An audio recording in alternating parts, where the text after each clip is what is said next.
नमस्कार. दोन गोमंतकीय दीनानाथ गोमंतकात जन्म घेऊन गोमंतकाच्या बाहेर जाऊनच आपापल्या क्षेत्रात सम्राटपदे मिळवू शकले हे कोणीही नाकबूल करणार नाही. एका दीनानाथने आपल्या भाव आणि नादमधुर कंठाने अखिल भारतीय मराठी नाट्यसृष्टी पादाक्रांत केली, तर दुसऱ्या दीनानाथने आपल्या विशिष्ट आणि वैचित्र्यपूर्ण खास कुंचल्यांनी चित्रकलेच्या क्षेत्रात एक अलौकिक पण प्रभावी असं स्वतःचं आगळं स्थान निर्माण केलं.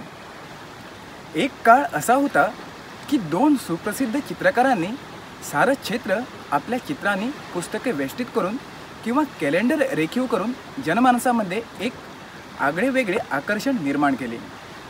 ते दोन गोमंतकीय कलाकार म्हणजेच दीनानाथ दामोदर दलाल व रघुवीर शंकर मुळगावकर. अभिजात कलेपासून नवचित्रकलेपर्यंत व उपयोजित कलेपासून व्यक्तिचित्रापर्यंत दीनानाथ दलाल यांचा प्रवास स्वतःची स्वतंत्र कला परंपरा निर्माण करणे असाच आहे. अशा या रंगयात्रीचा जन्म 16 मे 1916 रोजी मडगावच्या कोंभवाड्यात झाला. चित्रकलेतील त्यांचे कौशल्य त्यांच्या लहानपणीच त्यांच्या निदर्शनास आले. पोर्तुगीज राजवटीत पणजी येथील लायसेममध्ये शिकत असताना छोट्या दीनानाथने हेडमास्तरांचे चित्र हुबेहूब रेखाटले.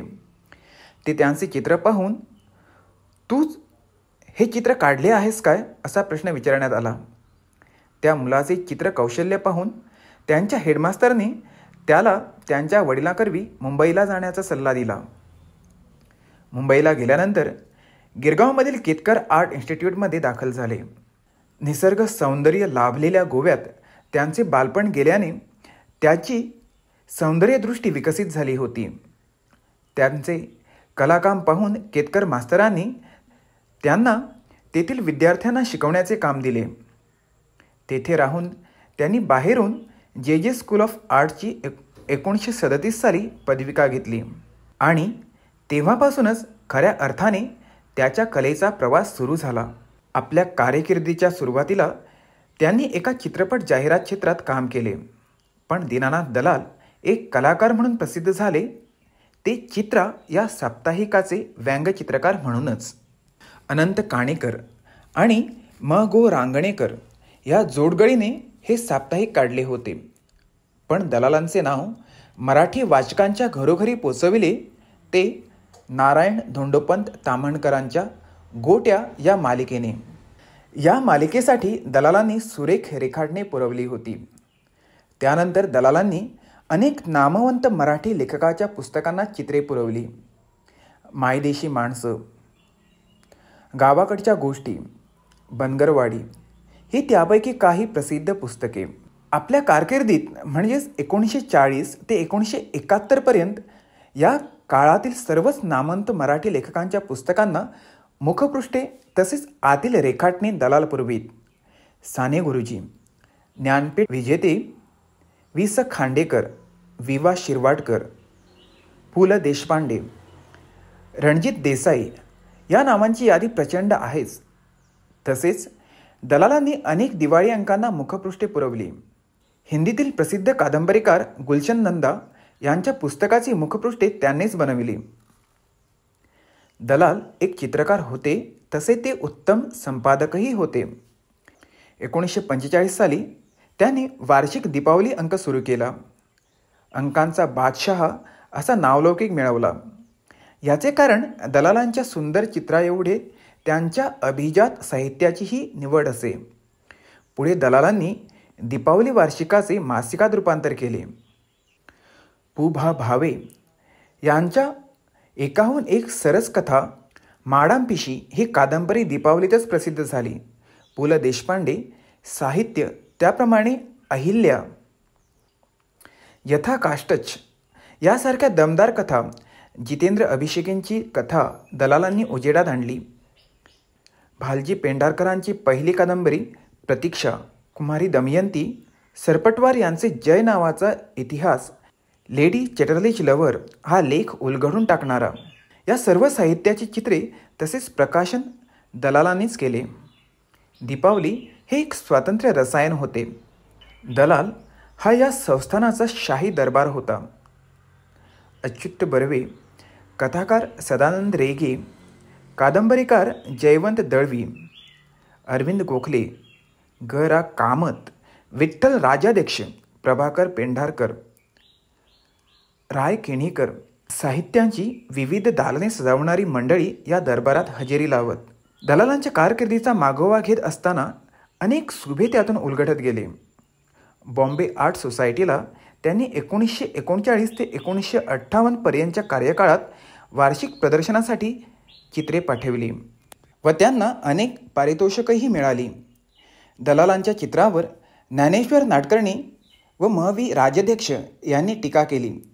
त्याचा उल्लेख देशमुखांच्या लेखनात आढळतो आणि ते चित्र म्हणजेच 1939च्या मुखपृष्ठावर छापलेले चित्र. त्यात एक चित्रकाराकडे काही चौकशी केल्यास दलालांच्या कामाची अनेक रूपे पाहायला मिळाली. ती म्हणजेच बडोद्यातील सयाजीराव गायकवाड यांच्या म्युझियममधील त्याचे चित्र. तसेच पाहिले तर दलालांच्या कुटुंबियांनासुद्धा त्याची कल्पना नव्हती. प्रतापसिंग गायकवाड यांच्या राज्याभिषेकावेळी दलालांना आमंत्रित केलं होतं. त्यात रंगवलेलं बडोदा नरेश हे त्या चित्राचे नाव आहे. दलालांच्या दरबारात रणजित देसाई, कवी बाकीबाब बोरकर यासारखे दिग्गज साहित्यिकही हजेरी लावायचे.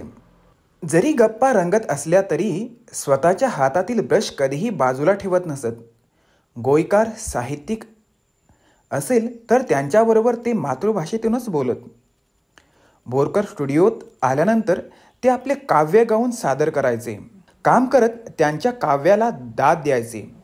मग दलाल म्हणायचे, बाकीबाबा फर्स्ट क्लास, आता तुझी ती इंद्रदिनाचा असर सरेना ही जाऊ दे. कैलासवासी अनंत काणेकर यांना घेऊन त्यांनी भारत भ्रमण करून प्रत्येक स्थळावर आपली लेखणी व कुंचला चालविला. कलावंताला आपली कलाकृती निर्माण करायला एकांत हवाच असतो.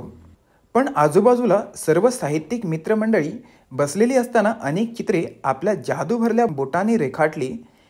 अबोल संकोच स्वभाव असून त्यावेळेचं बहुतेक प्रकाशक, लेखक, वाचक, जाहिरातदार, मृदक या सर्वांशी जवळीक असलेले दलाल हे एकमेव चित्रकार. वि. स. खांडेकर, अच्युत बर्वे हे महान लेखक आपल्या पुस्तकाच्या कव्हर्ससाठी दलालाकडे येत असत. भारत दौऱ्यावेळी आमची माती आमची माणसंमधील श्रेष्ठ बंगाली नट शिशिर भादुडी व छबी बिश्वास यांचे प्रत्यक्ष नाट्यप्रयोगातील चित्र त्यांच्याच सिद्धहस्त कलेतून झाले. दलालांनी आयुष्यभर काम केले. रघुनाथ कवंठेकरांच्या कादंबऱ्या दलालांच्या कव्हरने सजलेल्या असायच्या. पुण्याच्या रा. ज. देशमुख, कॉन्टिनेंटल अशा सारख्यांनी दलालाकडूनच काम करून घेतले. रामभाऊ देशमुखांच्या नैतिक पाठवण्याने दलालांनी पुण्यात घर बांधायचा कठीण प्रयोगही केला.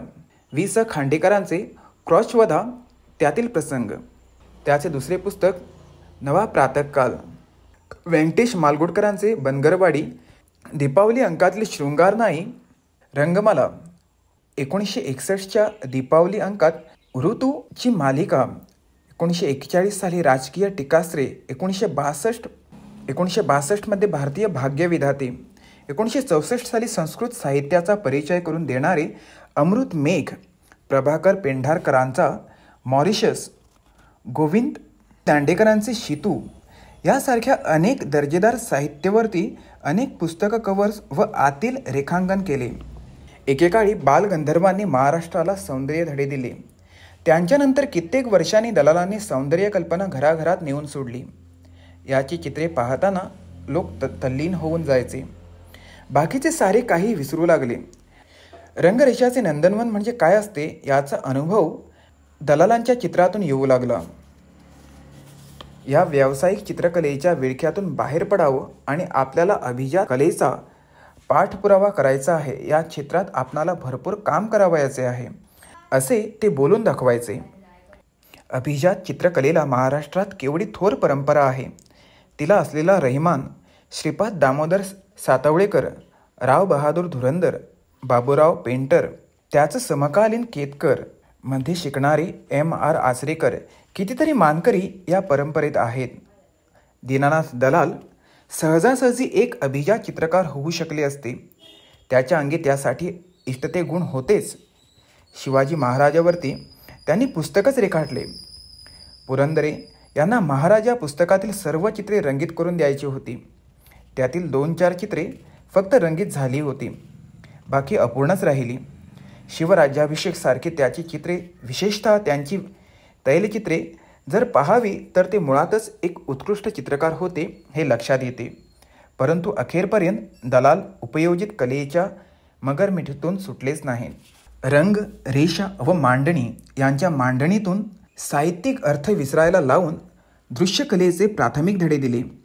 चित्र हे सर्वप्रथम दृश्य आहे, ही जाण त्यांच्या चित्रामुळे वाढीस लागली. स्त्रीचे चित्रण या अष्टनायकांचा वारसा घेऊन आल्याने त्याला भारतीय संस्कृतीचे दर्शन होत होते. स्वर, लय, ताल ही संगीतातील मूलभूत तत्वे असावीत, तर रंग, रेषा, आकार व मांडणी ही चित्रकलेची मूलभूत तत्वे आहेत. याचे पुरते भान असलेल्या समाजाला रंग, रेषा व आकाराच्या सामर्थ्याचा दृश्यभाव दीनानाथने दिला. दिवाळीच्या रौप्य महोत्सवी सोहळ्यात मफतलाल बागेच्या हिरवळीवर एक मोठे साहित्य संमेलनच झाले. इथे अरविंद गोखले, म.वी. राजाध्यक्ष, आनंद साधले, जयवंत दळवी, अनेक मान्यवर लेखक, चित्रकार मित्र, कुटुंबीय होते. ते स्मरणीय क्षण शेवटचे हे लक्षात राहण्यासारखेच. आणि दिनांक 15 जानेवारी 1971 हा तो निर्णायक दिवस. त्याची सारी स्वप्ने अधुरीच राहिली. एखादे चित्र करून हळूच स्टुडिओतून बाहेर यावे असे न येण्यासाठीच ते गेले. उभ्या आयुष्यात 38 पारितोषिके मिळवणारे दीनानाथ दामोदर दलालच यांना शत नमन.